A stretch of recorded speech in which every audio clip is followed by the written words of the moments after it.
عثمانی خاندان آج کل کہاں ہے؟ سلطنت عثمانیہ کے خاتمے کے بعد ان کے خاندان کے ساتھ کیا کیا گیا اور ان کو کیسے کیسے حالات کا سامنا کرنا پڑا،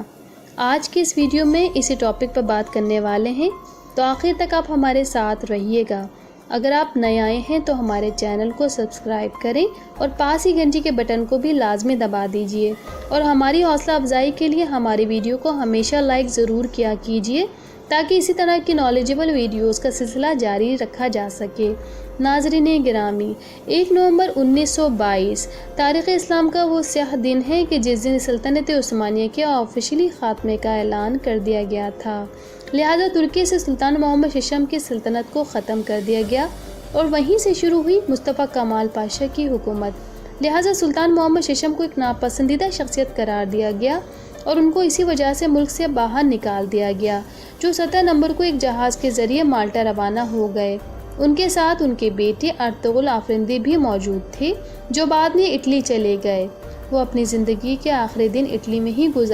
گزارے اور ان کی وفات 1926 میں اٹلی میں ہی ہوئی، لہٰذا ان کے جسد اطہر کو دمشق کی ایک مسجد کے قریب دفنا دیا گیا۔ سلطان محمد ششم جب تک زندہ رہے عثمانی خاندان کے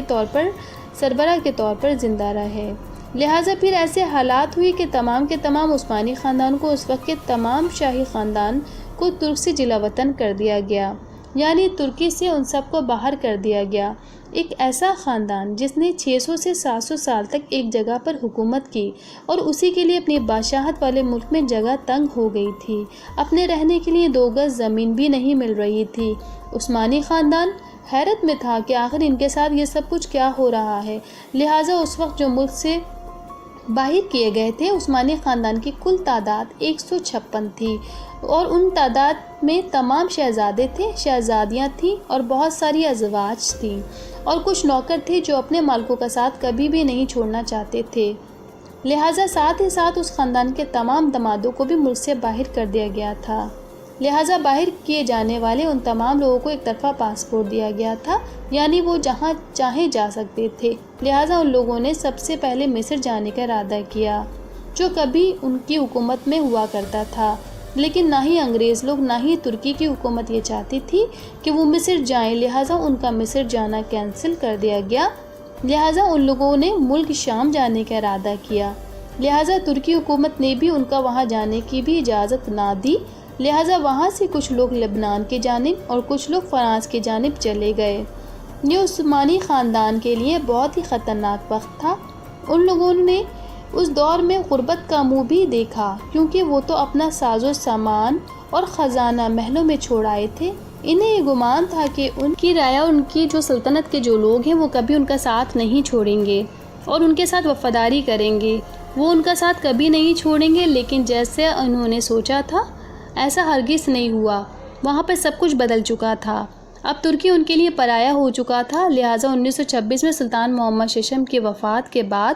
عثمانی خاندان میں قانون بنا دیا گیا ہے کہ عثمانی خاندان کا سربراہ اور سردار وہ ہوتا ہے جو عمر کے لحاظ سے سب سے بڑا ہو، لہٰذا 1926 کے بعد سے ہی اس پر عمل جاری ہے۔ اگر بات کی جائے موجودہ عثمانیہ خاندان کے سردار کے بارے میں، تو اس وقت نندار علی عثمان عثمانیہ خاندان کے سردار ہیں، جو کہ 2017 میں 44 میں عثمانیہ خاندان کے سردار بنائے گئے ہیں۔ اس وقت ملک شام کے شہر دمشق میں وہ اپنی فیملی کے ساتھ رہتے ہیں۔ 1954 میں عثمانیہ خاندان کی خواتین کو ترکی میں آنے کی اجازت مل چکی تھی، لہٰذا 1974 میں عثمانیہ خاندان کے مردوں کو بھی ترکی میں آنے کی اجازت مل چکی تھی، لیکن ان کے خاندان کے زیادہ تر لوگوں نے ترکی سے باہر رہنا ہی پسند کیا، کیونکہ وہ حالات کو بھانپ چکے تھے اور سمجھ چکے تھے کہ ترکی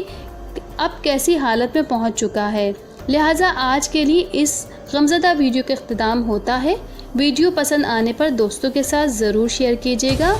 شکریہ۔ السلام علیکم۔